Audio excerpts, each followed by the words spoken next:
Hi everybody, this is another flying rookie video, and this video is going to be about my Fyetech or FeiYu Tech Y6 Scorpion multi-rotor Y-copter. And as you guys know, I haven't made a video about this aircraft in a long time because I've been concentrating all my efforts, doing videos with my flame wheel 450 clone and my HTFB quadcopter. So I just put this thing, like in storage.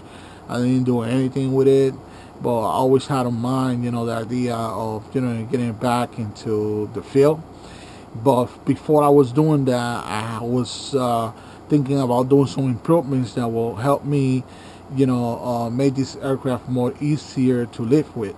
Since this aircraft, always was, there has some little issues that I didn't like, and that's why one of the main reasons it makes me, I decided just to stop dealing with this aircraft altogether, and I move on to the other aircraft that I've been flying lately.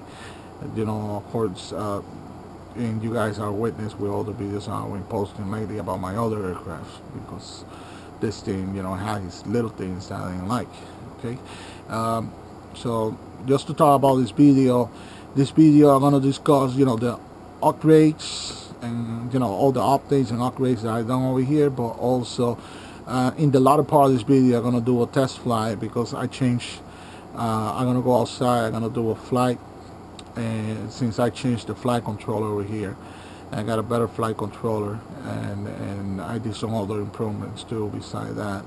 Okay, so let's talk about the improvements that I done here.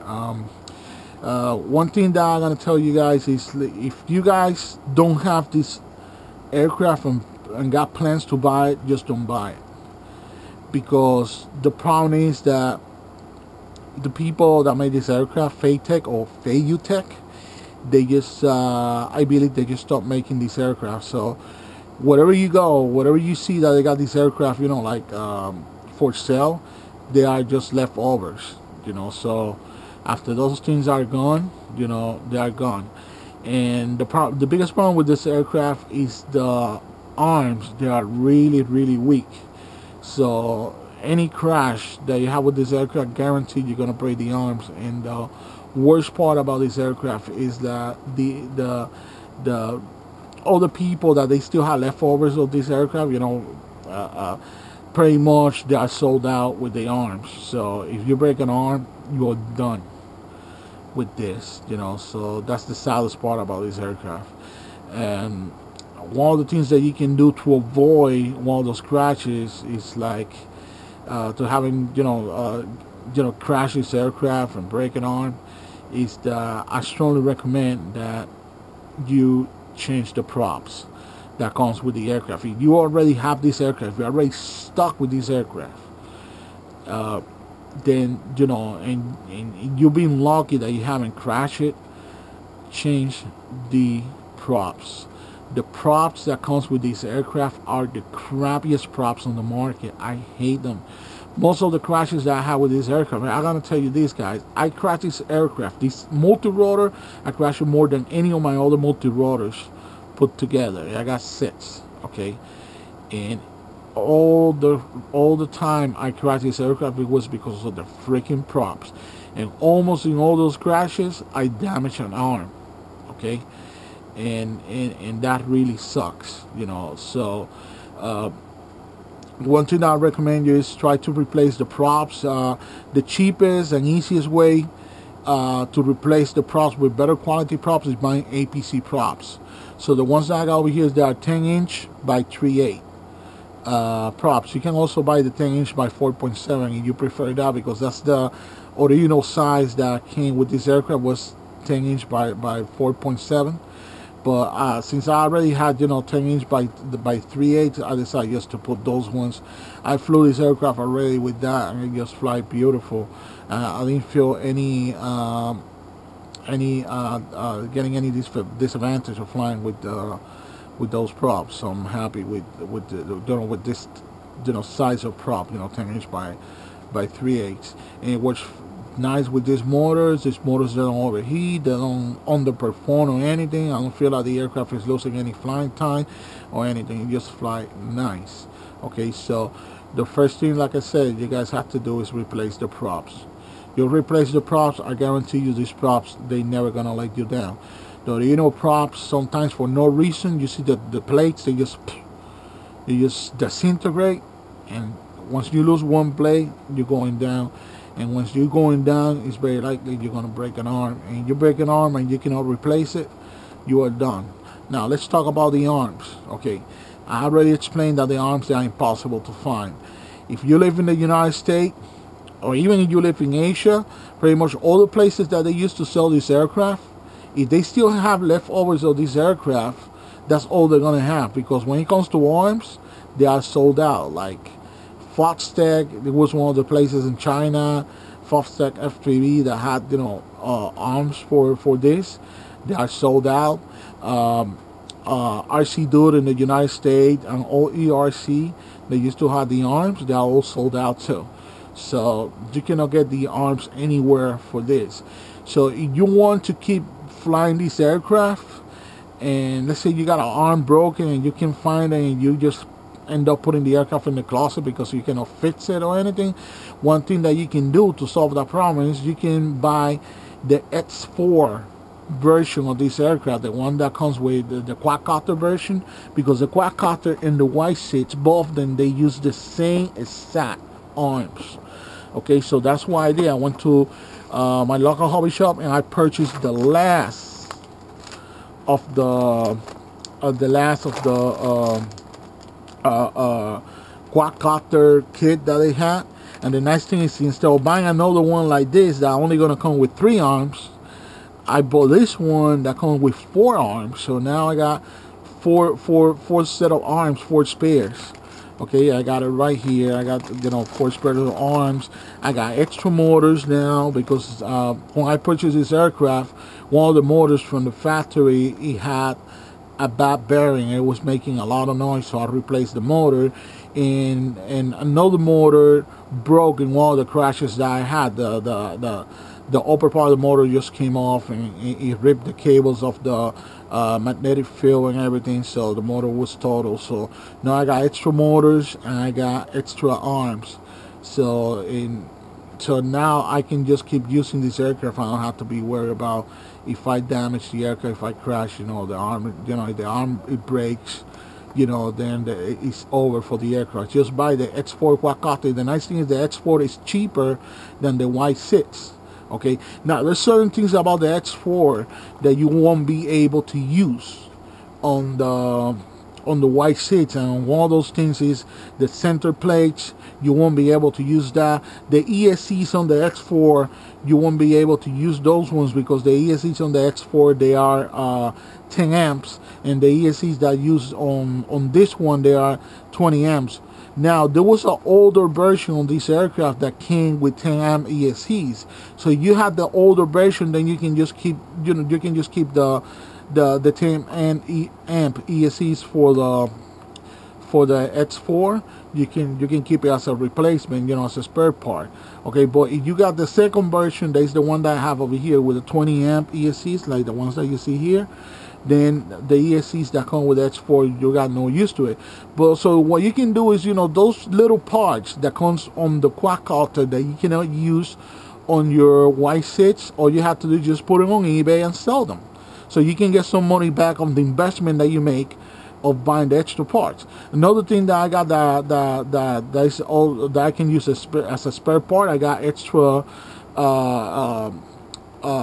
spacers, the spacers that go between the fiberglass plates, and I also got extra landing gears too and hardware. So that's so you gain a lot for less. And many of the hobby shops right now that they still got these leftover aircraft, they lower the price. For example, the one that I have over here, that was the last one on my hobby shop, they sold it to me for $160, and these aircraft used to be $200. Okay, now if you want to just buy another Y6 and just have it for parts, then you can do that too. Just buy another Y6 and have it for parts, and at least on that one you're gonna have 100% spare parts, because you're gonna have extra ESCs, you're gonna have extra center plates, extra everything. Okay, so that's my advice to you. But the thing is, the Y6, it costs $250. Okay, the quadcopter costs $200, and the thing that you're gonna break the most, more than anything else on this aircraft, is gonna be the arms. So at least with a quadcopter, you get more arms. It's not that likely that you're gonna damage, you know, any of the center plates or landing gear. In any way, the landing gears on the X4 is the same. Now, if you buy a X4, don't buy the X4 Pro, because the X4 Pro, the arms, they are different. Because, for example, this one got the landing gear right here at the beginning of the arm, just like this X4 that I got over here. But the X4 Pro, it comes with the landing gears on the tip of the arm, and obviously it will work on the quadcopter, but it don't work over here, because you can see I got another motor. I got 2 motors on each arm, so it doesn't work. So don't buy the X4 Pro, just buy the regular X4. Okay, the regular one, the ones that come with the 10 amp ESCs, because the Pro comes with the 20 amp ESC. That's not the one that you want to buy. Okay, so this is what you have to do. And the props that come with this, sell it or throw it to the garbage. Don't even think about using this as a spare, because all you're doing is just asking for the future crash. You know, it's just an accident waiting to happen. Especially the green props, they're even worse than the black ones. So don't use them. Don't use them. Just buy the APC props. The nice thing about the APC props is they come with adapters, just like almost all the props on the market. But they come with these motors. The shaft is 5mm shaft. So the APC props is from the factory 7 millimeter, but it works on. It comes with 2 adapters. It comes with the 6mm adapter, and it comes with a 5mm adapter. So the 5mm adapter is the one that will work here, or will work on a GAUI 330 XS or GAUI 500. Okay, because those quadcopters, they work. The motors that comes with those quadcopters, they work only on 5mm. They got the 5mm threaded shaft, you know, propeller mount, you know, the propeller adapter. Okay, so that's pretty much it about, you know, this portion of the video. Now, another upgrade that I'm gonna mention over here that is very important for any of you guys to do if you want to fly this aircraft on a open field. You know, whatever field you go to, like a sports field, you know, it's gonna be grass. One really bad thing about this aircraft is that this aircraft came with the stupidest design of landing gears on the market of any of these aircraft. This aircraft came with this little, you know, super short landing gear. So what I did is I double stack them. Since I had an extra set of landing gears, while these I used some spacers that I have on my toolbox. These so you can see that I got nylon spacers over here. Okay, and I took the 3 extra landing gears that I had, and I stack them together with the ones that are already mounted on the arms, and then I put this another set of nylon spacers. I put this little piece of foam, so in that way it gives me better stance, you know, when I land, because you really need this, you know. So in that way you have to, you know, make it, you know, longer, but make it, you know, like wider, you know, like so you got better stance. Okay, but also you have to make sure that the way you do this is completely clear of the props, and as you can see, it's completely and totally clear from the props. So the lower props, they're never gonna hit this area. And the main reason of doing this is because if you try to take off with this aircraft with the original landing gears the way they were, you can't, because the lower props are going to be touching the grass. If you are flying off, you know, the concrete, you know, you're flying off you know, like asphalt or concrete, that's not a problem. But if you're gonna try to take off or land over the grass, unless you put like a piece of cardboard, like so many people do that have these aircraft does all the time, then you're gonna have problems, because, you know, you're gonna turn this aircraft into a lawnmower, because all you're gonna see is the lower props, you know, cutting the grass. You understand? And this is a motorboat. This is not a lawnmower, so that's not a good idea. And that's one of the reasons I broke, you know, the original props in the past, because the lower props, I decided to just say, you know, to the hell with it. Let me just fly the aircraft over the grass, even if the lower props are touching the grass.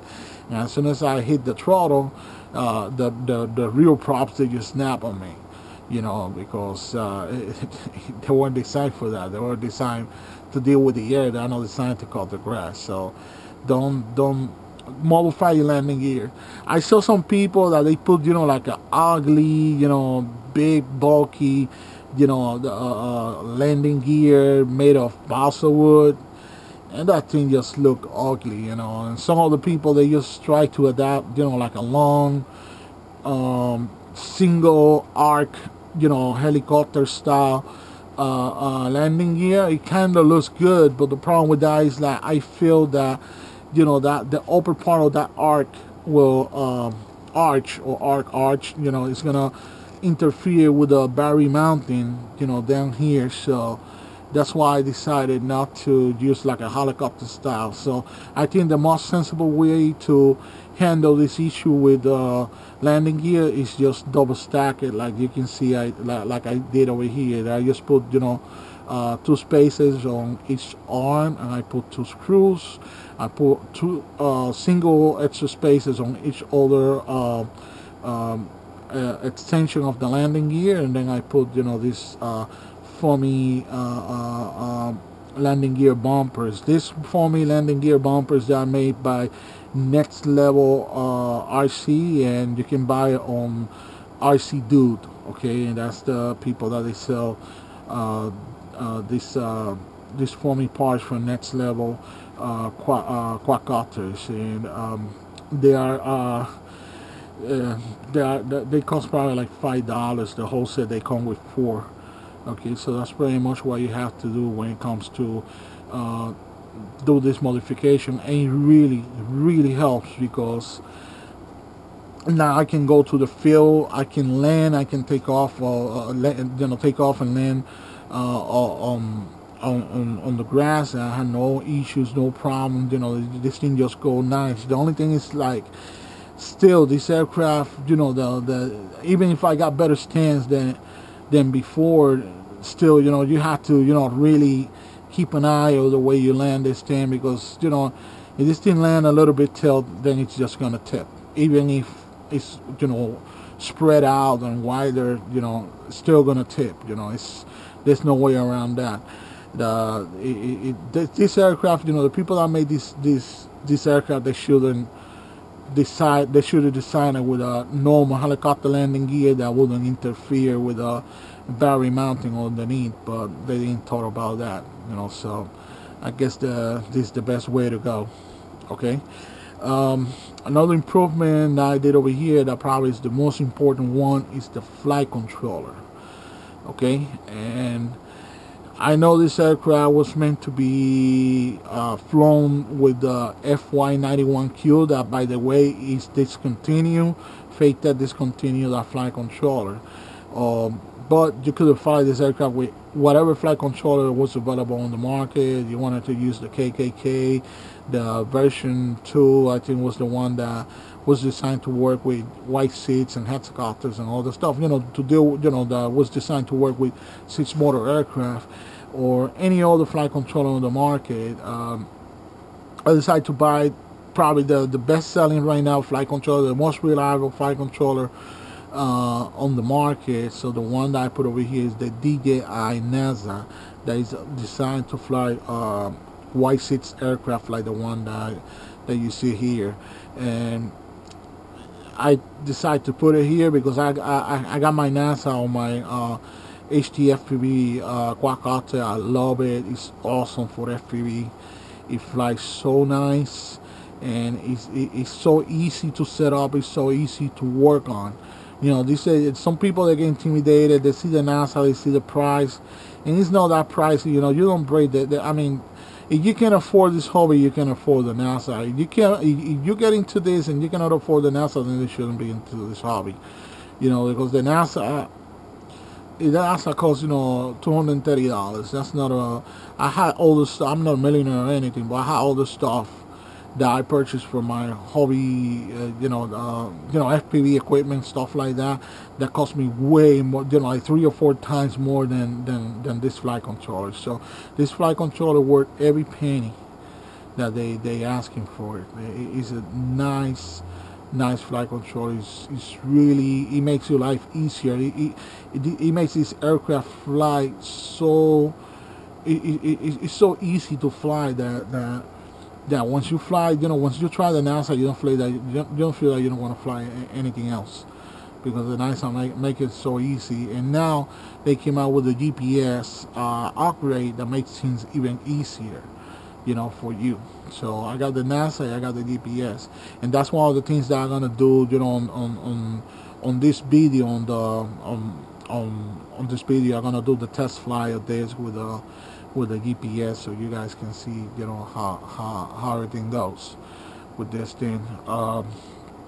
So why there is if you're gonna install the NASA over here, you have to remember that the ESCs that you got on this aircraft, they got a BC, built-in BC, and unless you know how to turn that off, the best thing you can do is you have to remove the cable that connects to the flight controller that looks like a servo connector.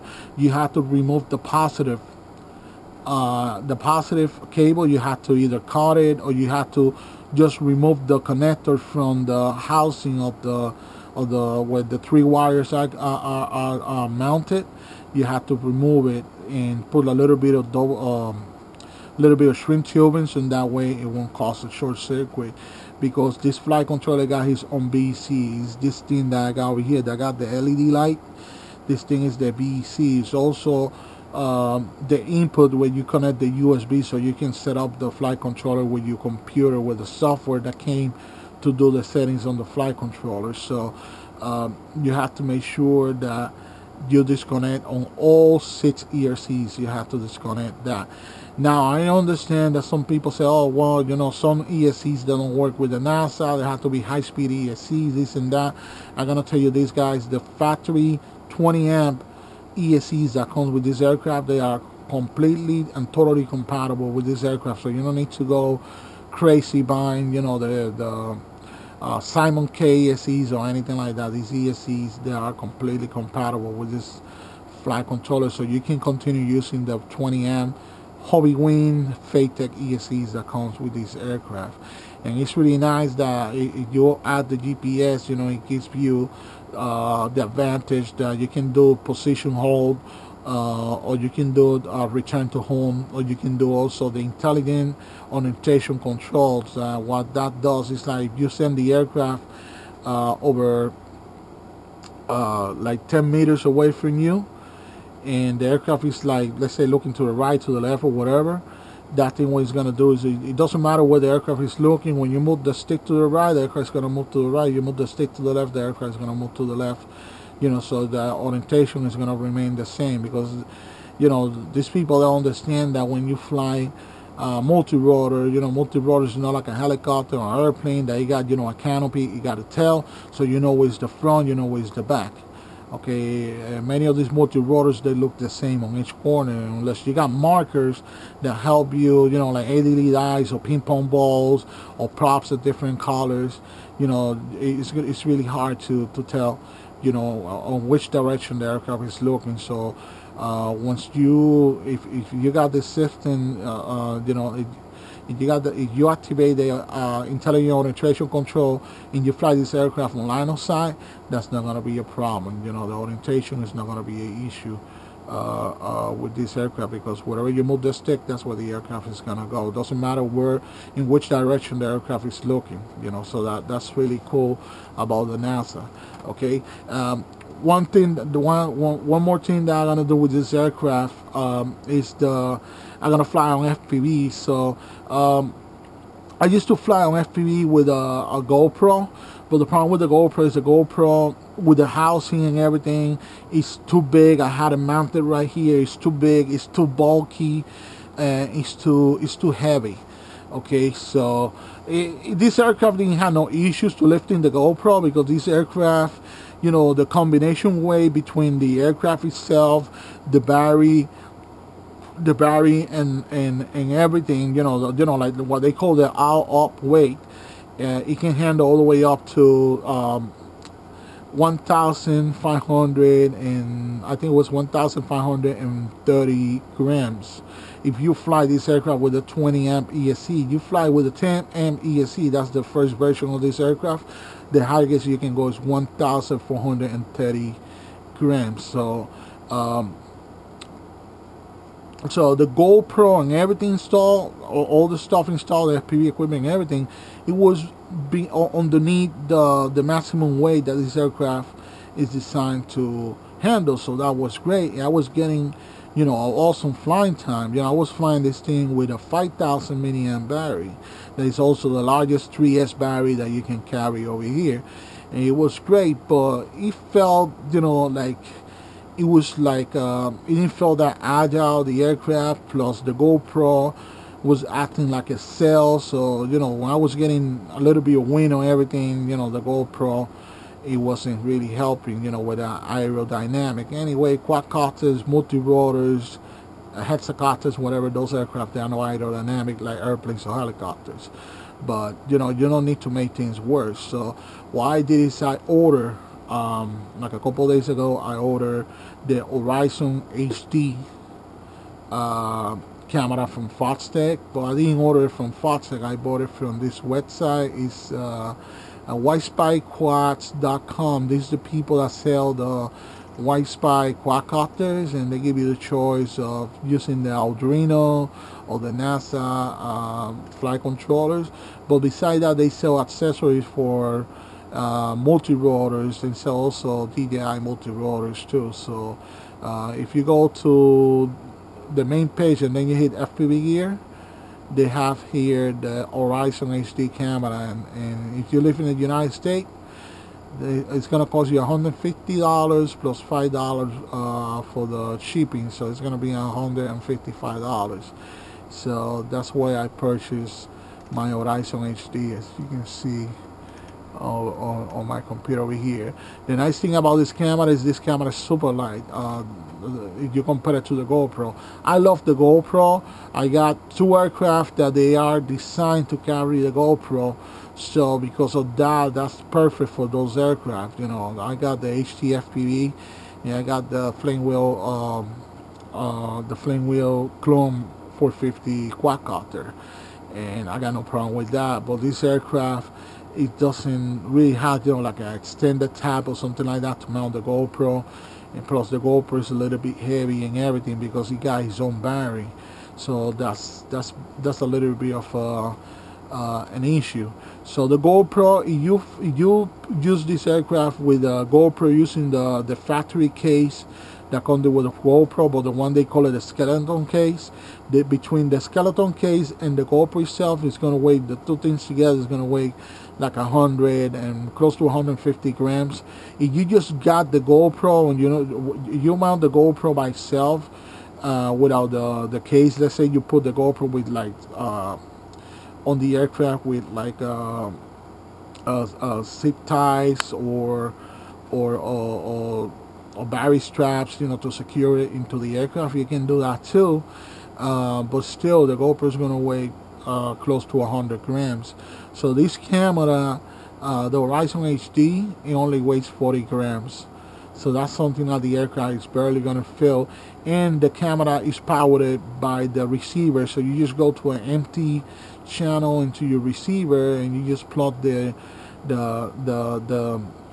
Horizon HD directly to your receiver. It works out 5 volts, and you got the kind of, if you use 5.8 gigahertz from Foxtech, any of the 5.8 gigahertz video transmitters from Foxtech, the video output, you got the connector that goes straight to the input over here on the Foxtech video transmitter. So it's gonna be 100% compatible with the 200, the 400, and the 500 milliwatt video transmitters. The one that I have over here is the 200 milliwatt with the cloverleaf.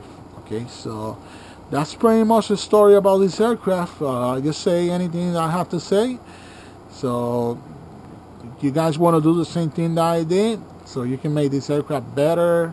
You can make it more easier to use. You can keep it away to keep crashing off the ground. You want the aircraft to be able to take off the grass without the need of putting, like a big piece of cardboard and turn into a landing pad for that. Then, this is the way to go. Okay, so the next segment of this video right now, I'm gonna go outside. I'm gonna go to a park and I'm gonna fly it right now. Okay, so I see you at the park. Okay, I'm right now at the field, so it's really cloudy right now, so I gotta go. I gotta hurry up with this before it starts raining. Anyway, before I proceed to fly this aircraft, I gotta do something that's named the compass calibration, and that's one of the things that you have to get it done right. Okay. Also, one thing that you have to do right is the measurements. The axis on your aircraft. You got like the front right side axis. I believe is negative, so everything on that section have to be marked negative, and the rear left is positive, so it's the one that's marked in red.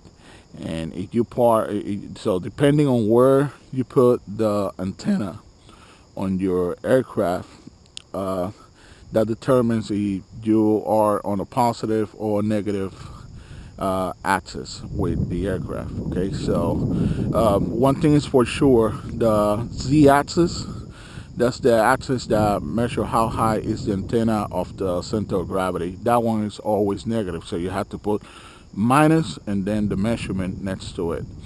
Okay, so one more thing that you guys have to remember is, let me just grab the aircraft.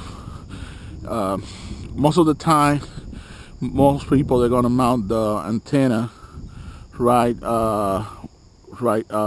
in the same center plate where the flight controller is mounted. So if you mount the antenna right in the same center plate where the flight controller is mounted, then you have the measurement of this is like 10 centimeters. So that's why you have to mark on the z-axis is -10. But as you can see, this antenna is mounted on a plate, on a center plate that's above the flight controller. So you have to add the measurement between here and here, and now between here and here. Okay, between here and here is 10 centimeters, so between here and here is 14. So that's why I did with this aircraft. Okay, so I put it on 14 centimeters. So in that way it will work right. Okay, so let's proceed to turn the radio on.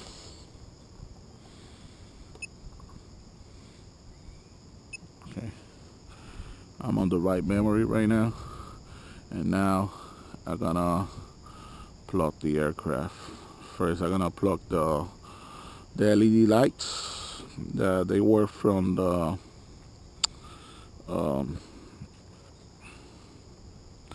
balancer connector of the battery. That's why I put this extension over here, because this balancer cable is too short, so it won't reach. So now with this extension, it works. Just make sure when you connect everything, just put it right behind the landing gear. Don't put it on this other side, like looping around in the outer side, because the prop is gonna shred it to pieces.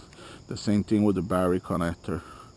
You don't want to short circuit in midair, because just two things is gonna happen. You're gonna crash and you're gonna burn.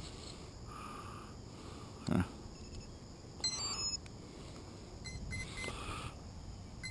Okay. So I put on this corner between these two white lines. As you can see, that's the point where I want the aircraft to remember his do the GPS lock. So as long as that red light is flashing, that means the satellites, they have not been acquired yet. So when that red light disappears, that red flashing light, that means I acquired the satellite. So now it's just flashing green. That means it's not flashing red anymore. That means the satellites that were acquired. If I go to attitude mode, it's gonna flash in yellow, so that means it's on attitude mode. If I go to manual, it's not gonna flash at all. Okay, so I'm just gonna activate the calibration mode for the compass. So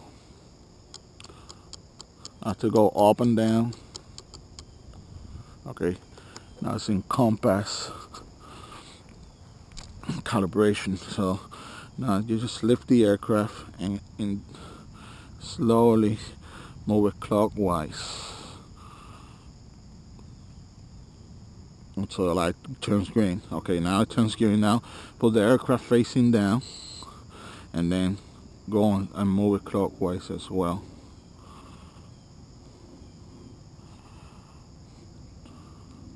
Okay, and now when the lights start flashing in green, that means the calibration is complete.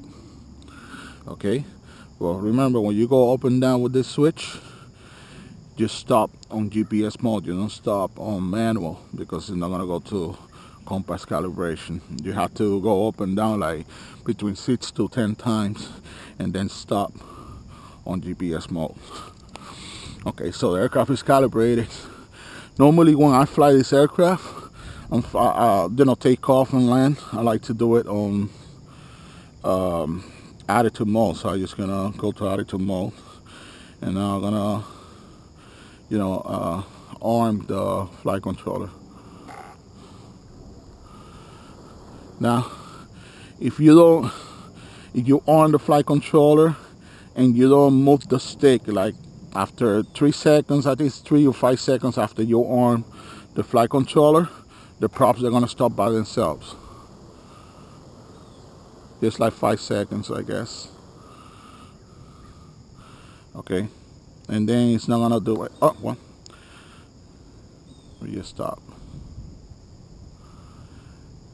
Okay, it's not gonna do anything. Okay, so arm it again, and now I'm giving a little bit of throttle. It's really nice that I put those long landing gears at extensions, because now I can take off the grass, something that I couldn't do before. You know, most of the time when you see people flying this aircraft in YouTube, they always have, they fly off a field. They have to make, like a helipad with like a piece of cardboard. But I don't need that with this one. You have to be also gentle when you take off, because this thing, sometimes it tilts to the side.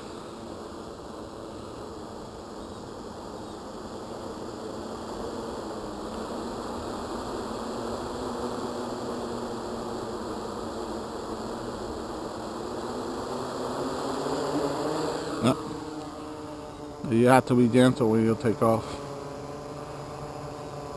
I'm on attitude mode. Just drifting a little bit.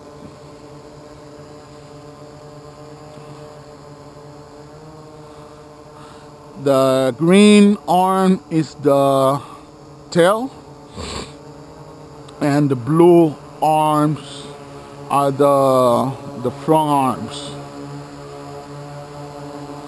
I used to have the red arm in the back, but in one of my crashes it broke. And unfortunately, my spare quadcopters that I purchased, the X4s, they only come with one red arm, and comes with 2 blue ones and 1 green. So I have no more red arms for spare. So the original red arm I broken in my first crash, and my second red arm I broke it in another crash that I had not long ago.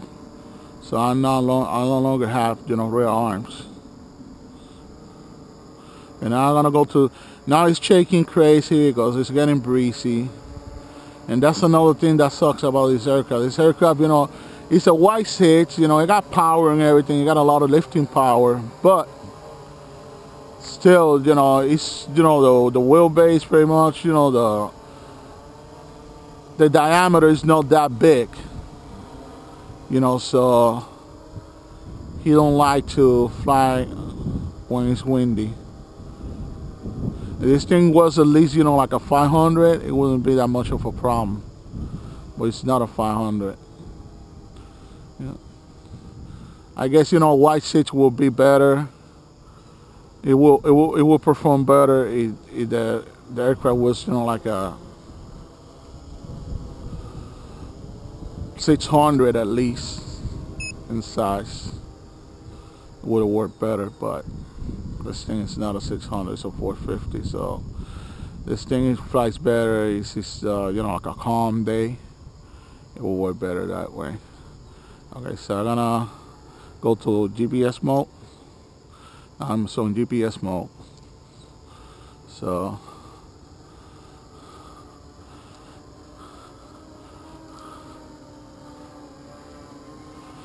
well, staying there. It doesn't look like it's doing the, what's the name, the toilet bowl effect. I mean, the wind is pushing it away and he's just going back.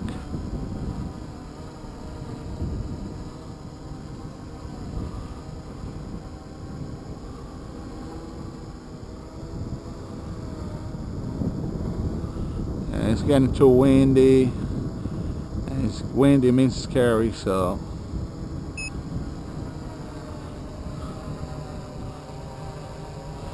I'm flying this thing right now with my 3300 battery, and I'm supposed to get like around 12 minutes with this of flying time.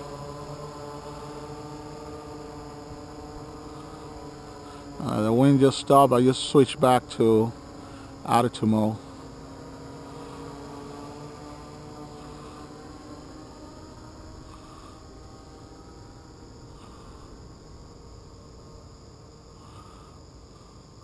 Okay.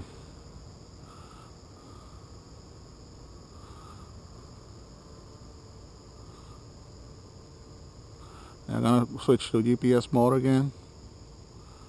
I'm on GPS mode.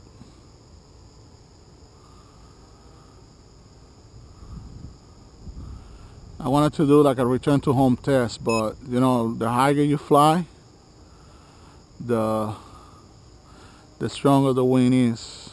And the thing is, when you do the return to home, the aircraft will go all the way up to like 70 feet, 65 feet, something like that. Then he will return back to his point of origin when he was first plugged in, and then he's gonna land. So let's do it right now. The wind calmed down a little bit. I just switched to return to home. It gets too scary. I'm just gonna cancel it and just bring it down. Okay, so he's going up 70 feet. Now he's coming back. And the point of origin was that corner over there.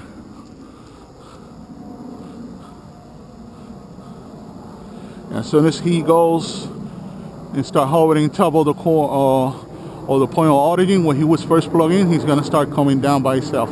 Oh look, a bigger aircraft in the air. A real one. Okay. Then he's gonna start coming down slowly, but I'm not gonna let him land by himself because I know it's gonna tilt. So I'm just gonna cancel it as soon as like around 10 feet off the ground. I'm gonna cancel it. So to cancel this, gotta switch it. And then just get out of GPS mode. And now it was canceled. Now I regain control. That's how you cancel, you know, the return to home. So you can cancel at any moment. The problem with this aircraft is like, even with the modified landing gear, he's so high off the ground that he will, when he lands, he's not gonna land, you know, like in a gentle, you know, manner, especially with the wind. So what he's gonna do, he's gonna land, but he's gonna tilt to the side, and then the props are gonna hit the ground. And I know these props are not gonna break like the piece of crap props that they came from the factory, but I just don't wanna, you know, push my luck with that. Okay, if this thing was, you know, like a aircraft, you know, with, you know, like a normal, you know, low profile, big big, wide stand, landing gear, it wouldn't be that much of a problem. But unfortunately, this aircraft I cannot really, trust it when it comes to that. I had to, manually land it myself.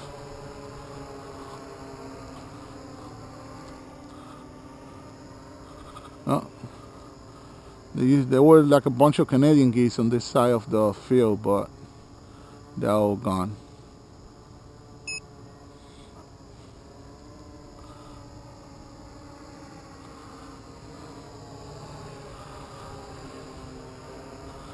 I am not that good of a line of sight pilot, so I always keep the back looking at me.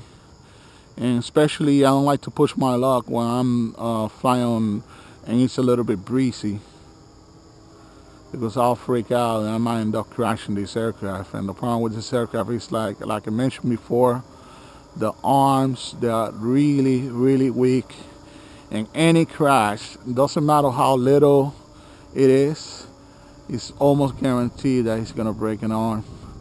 And the arms, they are really hard to get by. The only way you can get the arms right now is if you live in Europe. I don't live in Europe, I live in the US. And because not even all the Chinese places that they were selling the arms, they have it out of stock.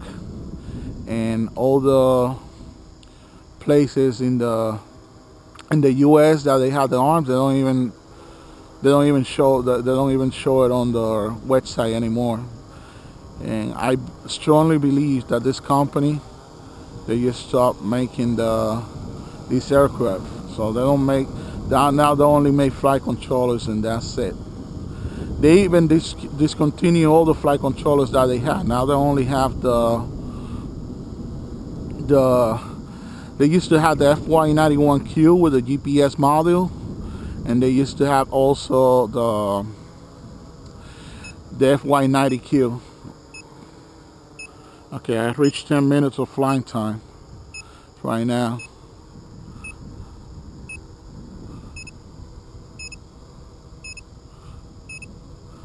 I'm gonna proceed to land it. I'm just waiting for this breeze to stop and land it.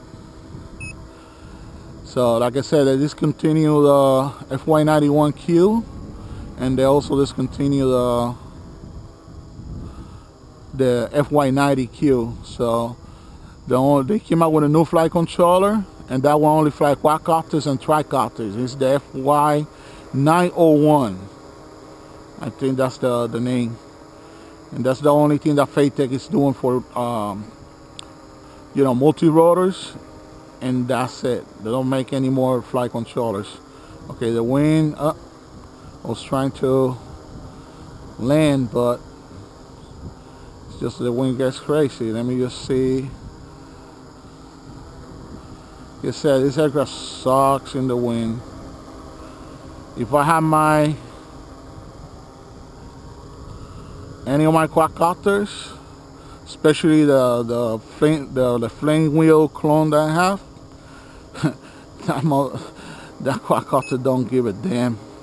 Okay, I just went to 11 minutes of flying time with a 3300 mini amp 3-cell 3S LiPo from Hobbywing, the Nanotech.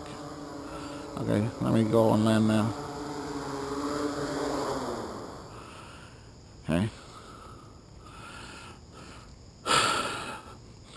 So like I said, that's the problem with this aircraft. This aircraft is, like, the diameter is not that big, so it's a pain to fly on the wind. And one thing about the NASA is that the NASA, if you fly attitude mode, it's easier for everybody to fly any configuration or aircraft that the NASA is designed to deal with. But the problem with attitude mode is, like, when you get, when it's windy, the aircraft is constantly correcting, it try to stabilize itself. And that's why you get all this shaking that I was getting. That was, like a deck comp. That's why I heard so many people on YouTube that they said, if you fly the NASA when it's windy, don't fly it on either on GPS mode, don't fly it on attitude mode, because it gets a little bit scary. Just fly it on manual mode. Now I don't like that much personally, since I'm not that good of a line of sight pilot. Most of the time, all the time, fly on FPV because there's no orientation issues. But anyway, most people, they say, when it gets windy, just fly it on manual mode.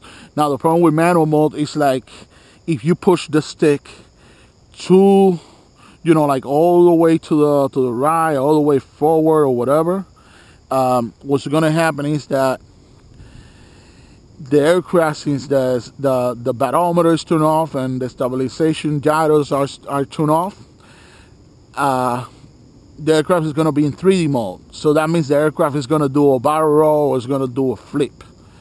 And if you move the stick too hard to any direction, the right side stick, too hard to any direction, the aircraft is going to just completely flip. And you're going to crash. If you are all the way up, you might be able to correct it before, it hit the ground. But you are close to the ground, like I was flying, I was, keeping the aircraft between, 10 to 15 feet in the air. I mean, between 6 to 10 feet in the air. Then the aircraft will most definitely gonna hit the ground.